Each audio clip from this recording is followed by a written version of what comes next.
इस हफ्ते बहुत बड़ी जो सियासी खबरें हैं उनके ऊपर भी हम थोड़ी सी गुफ्तगू करते हैं। एक तो जाहिर सी बात है, हम देख रहे थे खबरों के अंदर पीपल्स पार्टी, PMLN, इन दोनों के दरमियान कुछ दूरियां थी। कल मीटिंग हुई है, कहा जा रहा है कि हालात कुछ बेहतर हैं। और इस दौरान एक नई शोशा जो PTI की तरफ से भी सामने आया वो था एडवाइजरी काउंसिल की तश्कील का।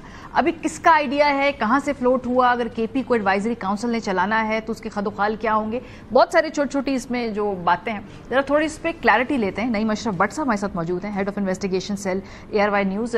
बहुत शुक्रिया भट्ट साहब हमें ज्वाइन करने के लिए। मेरा ख्याल है पहले एडवाइजरी काउंसिल से आगाज करते हैं।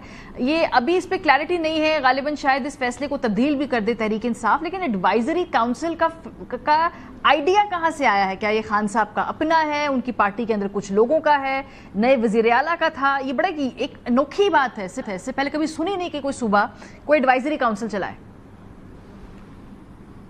जी शुक्रिया मारिया। असल में ये खान साहब का बिल्कुल नहीं है। ये वही लोग हैं जो समझते हैं कि अली अमीन गंडापुर उनकी बात नहीं मानते थे और उन्हें कुछ फ़ायदे नहीं पहुंचा रहे थे, और उन्होंने पूरा कह लें कि इसमें उनकी कोशिश थी कि वज़ीर आला खैबर पख्तूनख्वा वो बदले जाएं, और अब उन्हें लगता है कि एक नया बंदा है, पहली दफ़ा वो MPA बने हैं, यंग हैं, तो क्यों ना अपना इनका एडवाइजरी काउंसिल के नाम पे कुछ फ़ायदे ले लिए जाएं और कुछ सुपर CM ऊपर बैठ जाए। और ये इसको लीड कर रहे हैं सलमान अकरम राजा, जो सेक्रेटरी जनरल है PTI के, और अलीमा खानम उनके साथ वो भी हैं, फिर इनमें जुनेद अकबर, जो सारे यानी आप कह सकते हैं जो असद कैसे, ये सारे जो खिलाफ थे अली अमीन गंडापुर के, वो सब, और उन्होंने इलेक्शन में इनके बहुत बढ़ चढ़ के CM के इलेक्शन में हिस्सा लिया, एंड तक साथ रहे।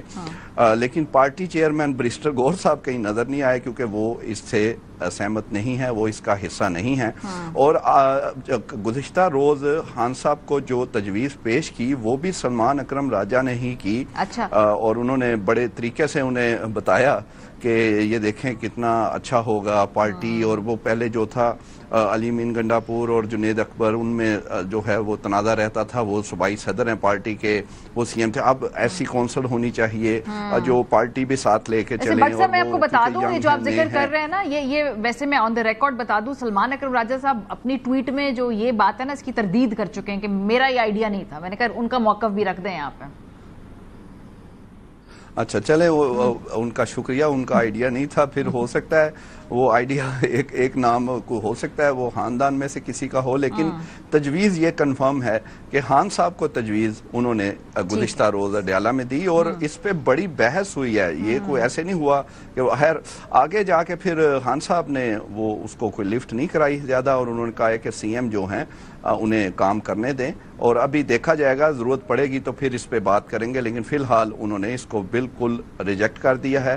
उन्हें मेरा ख्याल है कि थोड़ी सी समझ थी कि ये किस लिए वो कर रहे हैं कि नया बंदा चलें आप काबू कर लेंगे, अपनी चीज़ें करवा लेंगे।